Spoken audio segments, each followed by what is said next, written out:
as políticas que xustificaron o que pasou. É dicir, non pode ser que se planifiquen obras e que despois se cambien polo ciclo electoral, non pode ser que se pense única e exclusivamente en términos electoralistas e ademais que todo eso poda ser xustificado, ¿no? e que seña algo que despois quede en impunidade por un cubrimento recíproco entre un partido e outro simplemente pola vocación que ten de alternancia. Está aquí tamén Alexandra Fernández, que sabedes que forma parte da Comisión de Investigación que no Congreso dos Diputados está con este tema. Sí, bueno, en primer lugar, o recoñecemento ao traballo das vítimas que levan 5 anos loitando para que se recoñeza, bueno, que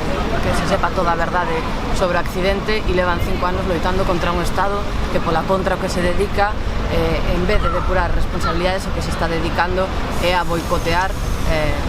que se coñeza toda a verdade, incluso cociñando informes infames como da CIAF, onde lle botaban toda a responsabilidade, como ben sabedes, ao maquinista. Aí, dende Marea, fixemos un traballo intenso no último tempo e conseguimos que se abrise a Comisión de Investigación Parlamentaria, que todo un fito despois de 5 anos de bloqueo. Nesa comisión o que estamos vendo polo de pronto é un mismo patrón co que vimos atado agora, ou seña que o maquinista é o chivo expiatorio, o señor Mazairas, que deu un aviso, que enviou unha carta advertindo da perigosidade da curva, pois bueno, a política que utilizou a administración Renfe, Adif, foi a de matar o mensaxeiro, cargar as culpas contra el, precisamente contra quen estaba advertindo da perigosidade, e por parte de Renfe e Adif, pois a política de ocultación e de bloqueo, como está facendo no ámbito judicial, da información que manexaba, ¿no? Pola nosa parte sigue o compromiso de que esta comisión sirva para depurar todas as responsabilidades. Como ben sabedos, pedimos os cargos técnicos de Renfe e Adif, pero tamén temos solicitados aos cargos políticos que creemos que teñen responsabilidade. Van a pasar a comparecer en outubro aproximadamente Ana Pastor,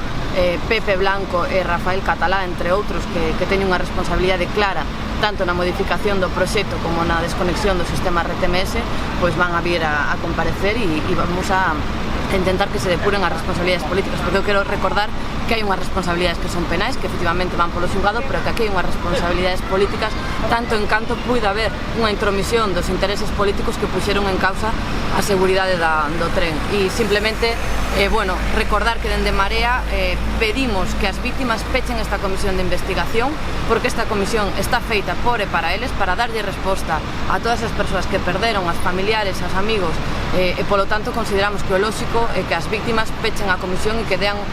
unha valoración final do que consideran que foi o transcurso da comisión. Tamén nos acompaña Mónica Oltra. Sí, vamos a la acera. Sí, vamos para aquí. Que señamos tamén de como foi o decurso da Comisión de Investigación e como se vive o proceso en Valencia, ¿no? Desde el último postulado. Sí, ¿crees que los dos casos tienen similitudes? Sí, lamentablemente, más que similitudes, parecen calcados, ¿no? Al final, lo lamentable de esto es que parece que no aprendamos, ¿no? Porque del accidente del metro de Valencia, si aquello no se hubiera cerrado en falso en aquel momento como se cerró, probablemente se podrían haber sacado muchas conclusiones que también habrían ayudado en otros casos y podrían haber evitado otros casos, ¿no? Lo de la sistemática de intentar tapar,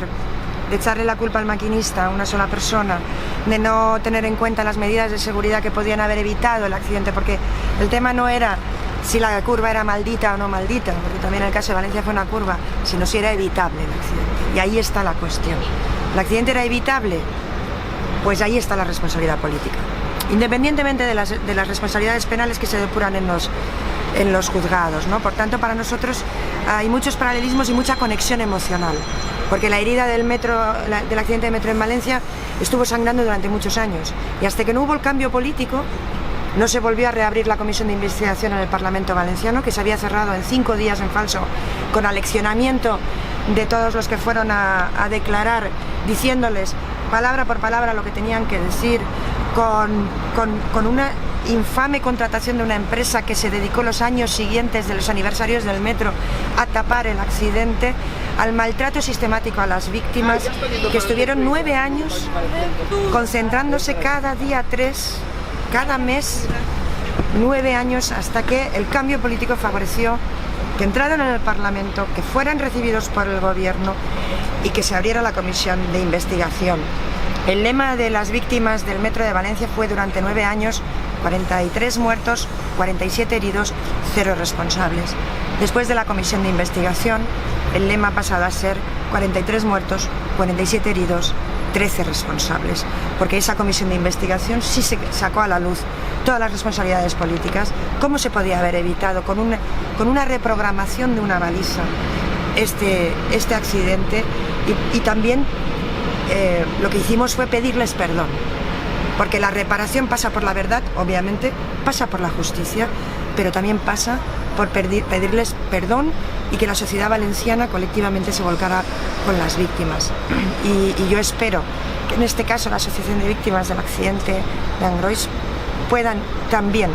ver un cambio político que haga que vean la verdad, la justicia y la reparación.